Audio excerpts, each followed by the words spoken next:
নিয়োজিত তাদের পাশে এসে দাঁড়ানো অনেকেই এগিয়ে আসতেছেন, সেখানে কিন্তু শুকনো খাবার দিচ্ছেন।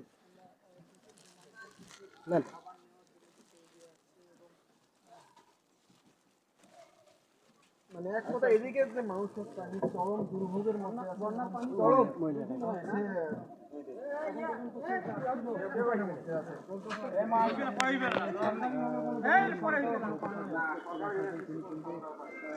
শুকনো খাবার বিতরণ করছে। রান্না বান্না করা তো সম্ভব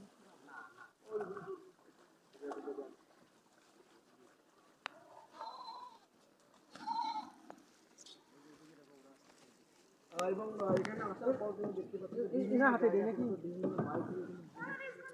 দিছে ওটা ওটা দিছেন নামাক লাগবে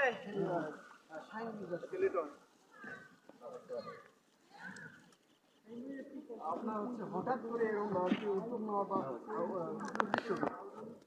আসলে হঠাৎ করে না, পানিতে গতকাল থেকে কৃষ্ণ নদীর পানির সৃষ্টি হওয়ার কারণে এলাকার হাজার মানুষ পানিবন্দী হয়ে যায়।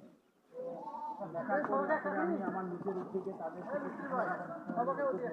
এবং আসলে আমার একার পক্ষে তো সম্ভব না, এলাকার অনেক ধনী ব্যক্তি আছেন যাদের টাকা পয়সা থাকে, তারা এগিয়ে আসলে হয়তো অনেকটা ভালো আছে, কিন্তু তারা তো কেউ আসতেছেন না। আমি এখানে এসে যেটা জানতে পারলাম, এখন পর্যন্ত সরকারি হোক আর বেসরকারি হোক কোনোটাই এখনো তারা কোনোটা থেকেই তারা এখন পর্যন্ত তারা সাহায্য সহযোগিতা পায়নি।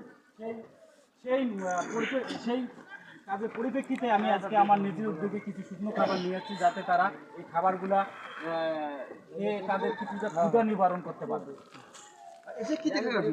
এসে দেখি এখানে এখন পর্যন্ত সরকারিভাবে কোনো খাবার বা কোনো সংস্থা এখন পর্যন্ত খাবারের ব্যবস্থা করেন নাই।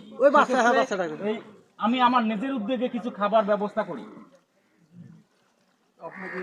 আপনাকে ভবিষ্যতে কোনো আবারও বন্যা বা অন্য সমস্যায় মানুষের পাশে দাঁড়ানোর ইচ্ছা আছে?